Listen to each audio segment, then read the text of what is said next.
గల యువకునికి భాగ్యము గల కన్యకను దేవుడిచ్చే బహుమానం సాటి లేని సహాయం ఆమె సాటి లేని సహాయం చక్కనైన వధువునకు నచ్చిన ఒక వరుని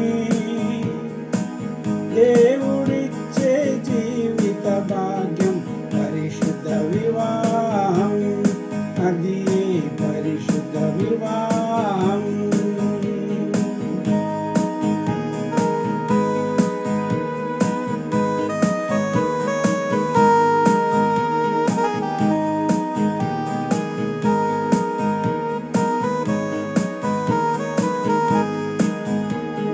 క్రీస్తునిలో నిజ విశ్వాసులుగా ఇలా ప్రార్థించండి.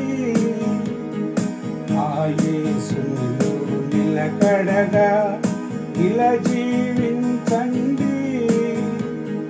ఫలించే కొమ్మలుగా ఆ ప్రభులో నిలవండి. ఆయురారోగ్య ఐశ్వర్యములను పరముగా పొంద